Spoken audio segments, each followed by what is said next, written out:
किसमें हो जाता है? G2 फेज में। Material required for phase. और ये जो डिवीजन फेज जो यहाँ पर होगा माइटोसिस वाला, इसमें कुछ कुछ मटेरियल्स का आवश्यकता पड़ेगा डिवाइड करने के लिए। तो उस मटेरियल का भी बनना कहाँ बन जाता है? देखो क्या लिखा है, special material required for this phase are synthesized G2 phase. जो भी मटेरियल्स इस फेज में जरूरी पड़ेगा उसका भी सिंथेसिस कहाँ हो जाता है? G2 फेज में। कहाँ हो जाता है? जैसे कि एग्जांपल लिया ट्यूबुलिन प्रोटीन। कौन सा प्रोटीन? देखो ये जो ट्यूबुलिन प्रोटीन है जो सेल डिवीजन में काफी मदद करता है, वो भी कहाँ बन जाता है? G2 फेज में। कहाँ बन जाता है? देखो tubulin protein required for formation of spindle fibre. तुमको पता होना चाहिए, इसी चैप्टर में बताएंगे ट्यूबुलिन प्रोटीन क्यों बनता है, स्पिंडल फाइबर को बनाने के लिए। स्पिंडल फाइबर क्या होता है वो सब पढ़ाएंगे इसी चैप्टर में। स्पिंडल फाइबर को बनाने में कौन प्रोटीन भाग लेता है? Tubulin protein. और ट्यूबुलिन प्रोटीन कहाँ बन जाता है? G2 फेज के अंदर। कहाँ बन जाता है?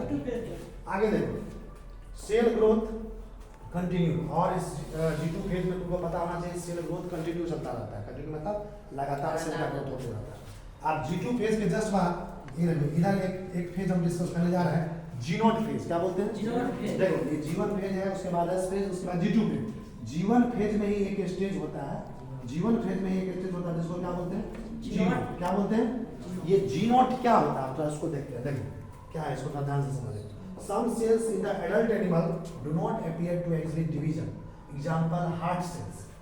And many other cells divide only occasionally as needed to replace cells that have been lost because of injury or cell death. देखो इसका मतलब क्या है? These cells that do not divide further exit G1 phase, है ना, to enter an inactive stage called quiescent stage, जैसे कहते हैं G0 of the cell cycle। इतना जो भी हम पढ़ा है इसका मतलब क्या होता है? कुछ सेल ऐसे होते हैं एनिमल सेल के अंदर, जंतु कोशिका के अंदर कुछ सेल ऐसे होते हैं जो तुमको लगेगा कि डिवाइड नहीं करेगा, जो लगेगा क्या ये डिवाइड नहीं करेगा। जैसे हमारे बॉडी में हार्ट सेल, हार्ट समझते हो ना, हृदय वाला सेल, हाँ। ये जो है डिवाइड नहीं करता रहता है।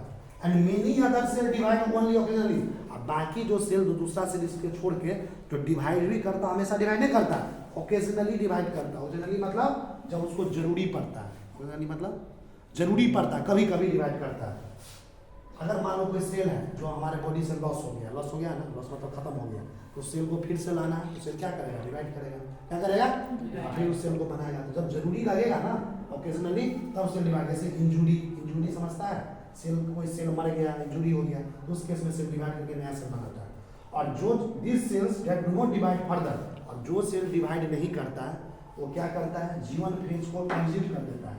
एग्जिट का मतलब होता है वहां से निकल जाता है। एग्जिट का मतलब क्या होता है? तो एक टर्म होता है एंट्री, एक होता है एग्जिट। सिनेमा हॉल में सिनेमा देखने जाता हो, एक गेट बना रहता है एंट्री गेट, जिससे लोग जाता है, सीट खोजता, मेरा टिकट ये सीट है, मैं बैठेंगे। और जब सिनेमा खत्म हो जाता है तो एक अलग गेट होता है एग्जिट। क्या होता है? एग्जिट। ऊपर में लिखा रहता है एग्जिट। एग्जिट मतलब वहां से लोग निकलता है, खत्म। एक होता है एंट्री, एक होता है निकलने वाला। तो कह रहा है जो सेल आगे डिवाइड नहीं करता वो क्या करता है? G1 फेज को छोड़ देता है, एग्जिट करता है। मतलब G1 फेज से क्या होता है? निकल जाता है। और G1 फेज से निकल के कहाँ चले जाता है? एक इनएक्टिव स्टेज में। कहाँ चला जाता है? एक्टिव का मतलब होता है सक्रिय, इनएक्टिव का मतलब होता है अक्रिय। जैसे कोई स्टूडेंट है, बीमार पड़ जाता है तो किसे लगता है कुछ सही से काम ढंग नहीं करता है, मरे पड़े जैसे लगा, तो उसके बाद इनएक्टिव हुआ है, इनएक्टिव स्टूडेंट। एक स्टूडेंट है जो डेली 10 बजे सोता है, 4 बजे उठता है, नहाता है, खाता है, डेली पढ़ता है, सब काम करता है, एक्टिव फॉर्म है, उसको बोलते हैं एक्टिव। तो क्या करता है? जो सेल डिवाइड नहीं करता है वो G1 फेज को छोड़ के एक इनएक्टिव स्टेज में चलाता है। इनएक्टिव मतलब समझते हो? नौकरी स्टेज में। और उस इनएक्टिव स्टेज को हम बोलते हैं क्विसेंट स्टेज। क्या बोलते हैं? याद रखना ही नाम, इनएक्टिव स्टेज का ही क्या नाम है? Quiescent stage. क्या बोलते हैं? क्विसेंट स्टेज को हम बोलते हैं G1। क्या बोलते हैं?